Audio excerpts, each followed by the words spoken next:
Hey, you know what's going on? It is Bruce Jordan, the Michael Jordan Hotels, and you're in tune to another episode of Hotel Insider. Today we got my man Jeff. What's going on, my man? Good to see you, Bruce. Nice to see you. Thank you for having me. All right. You know, a lot of people want to know what you're about, what your company does. Yep. So just go ahead and, always ask people how they got into this business. So just give a little brief background about yourself and how you got into this business.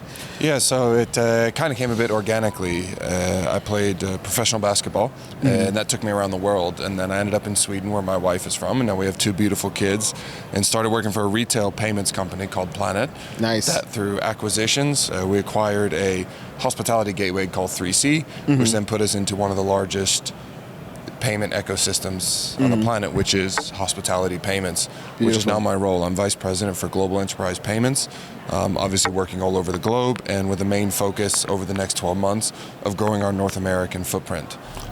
Fantastic. I'm so glad, because I always ask people that it's always the hidden fees that get you when you deal with merchants and gateways and so on and so forth. So what are some of the ways that some of the things that we can do to reduce our gateway fees? Yeah, so I think that's one of the differentiators between Planet and a lot of the other companies, is because you have a lot of companies where they'll have their own full stack acquiring, and then you'll have other companies like, for example, a Freedom Pay or stuff like that, where they only have an agnostic gateway. Okay. And we find ourselves in a nice niche of being right in the middle, where we have our own acquiring, but we also are connected to over 75 other acquiring banks globally.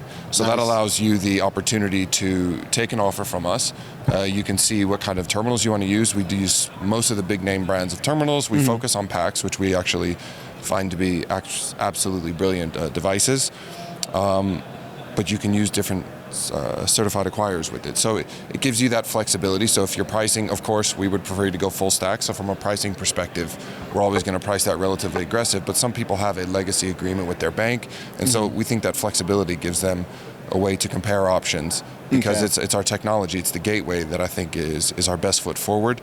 And we like to be very upfront with the fees. And then I think the big aspect of what we do is we focus on those hotels that have medium to high foreign turnover. And what we mean by that is cards coming in, like, so if you're in New York and you have cards coming in from Canada or Europe or the UK, wherever they are coming in, it allows them to pay in their currency. And that's a revenue generating opportunity for the hotel, because we do a revenue share with them. Oh, beautiful.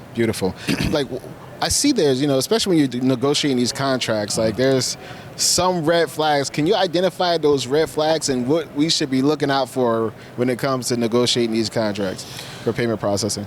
Well, you shouldn't be negotiating. You should be coming to us, of course, because we like to view it I think one of my biggest victories as a business developer, I guess you could say, is working with one of the largest hotel brands in Europe, where by the end of the RFP, they were saying our payment partner, whereas at the beginning, they invited us to the payment supplier.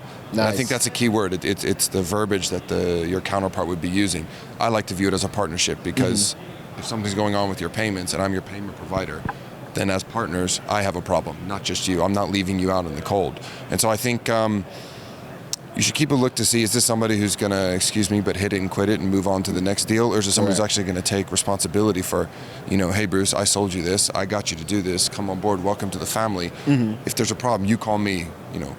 Christmas, Easter, summer holiday, doesn't matter. You're important to me. And I think, from a pricing perspective, that's easy. You take a spreadsheet and then you say, how much are you willing to pay? What are you being offered? What are you getting for that offer? Because yes, we might be a little bit more expensive, but then you start looking from a PCI perspective. We're offering PCI proxy as a token bank, to protect you from a security, to bring in your e-com to your card present. We offer you the whole e-com perspective with multi-currency processing, and what that means is it takes the IP address of where you're shopping and lets you, or where you're going to book the room or book the table or whatever, and allows you to book it in your currency, your local currency. So again, yes, it's a service. It costs. You don't need to pay out of, over the moon for it. However, you need to find that delicate balance of, what are you willing to pay? Are you looking for just the cheapest processing and acquiring with none of the bells and whistles, none of the security? You're going to handle that on your own?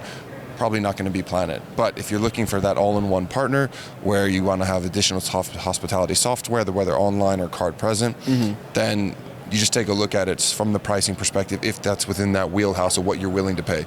Because like we do is we have that kicker coming in every quarter where we can give you a percentage of the foreign card transactions back. Perfect. Now, with international travel slowing down, it'll hopefully be picking up soon again because of what's going on with Booming. Really. Booming. Because I know people that are like still on a waiting list. Some of my family members are still on a waiting list for visas to get over here. Okay, yeah, so that's a fair point. Sorry, when I say booming, I mean the Europe, UK over to the US and vice versa. Nice. That's, I think from a couple of the Skift articles I was reading, that's at an all-time high at the moment. Okay. So I mean, at least, and I'm pretty knowledgeable about the European market more so than North American at the moment, just because that's where the majority of our business is. And I mean, they're sold out. Wow. I mean, there's a couple of hotel chains we're talking to that they've raised their prices 18 to 20%, and we said, when do you expect it to stop? They said, when we start seeing open rooms. Yeah. So they're going to keep raising the prices. So I hear what you're saying. But I think, it depends where they're coming from, of course. And plus this summer, hopefully, knock on wood, you'll start having the Chinese and the Asian customers coming east or coming west. We guess it'd be west here. So I think that's it. That's, it's already pretty full with European and UK coming over here. And now adding that Asian traveler back to those 2019 numbers. I mean, it's exciting. And, again, within that, we mentioned the pricing opportunity. When they come, are you ready? We're one of the largest acquirers of WeChat, Alipay, and China UnionPay. Do you have those capabilities in the way that the customer wants to pay? That's right. With QR codes, getting the advertising going to their phones. It looks tacky for us, but if you're a traveler from China, you're used to dealing with Alipay or WeChat, you're used to getting spammed with that. That's just BAU. That's standard life to us. For me, I would find it quite obnoxious to begin. Yeah, it's definitely not something that's extremely normal over here. No. Yeah.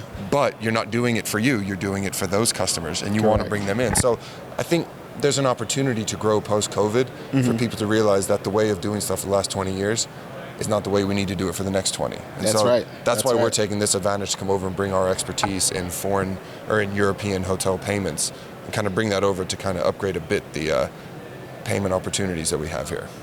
Beautiful. Well, tell everybody how they can get in contact with you. So, first of all, I'll have my link on Bruce's page for sure. Yes. Underneath the video. Underneath the video. Yes, exactly. But otherwise, just reach out www.weareplanet.com. If you put my name, Jeffrey Horowitz, in the service request, I guess you could say, customer service, or contact us. Otherwise, my information will be under Bruce's post. For sure. Listen, thank you for tuning into another episode of the Hotel Insider. And this is Bruce Jordan, the Michael Jordan Hotels, signing off. And I still got a good half-court shot, by the way. All Thanks, brother. This episode was brought to you by the Hotel Revenue Bible, the #1 hotel revenue book that has ever been written. It includes revenue management, digital ads, social media marketing, sales, catering, F&B, and more. Grab your copy today at hotelrevenuebible.com.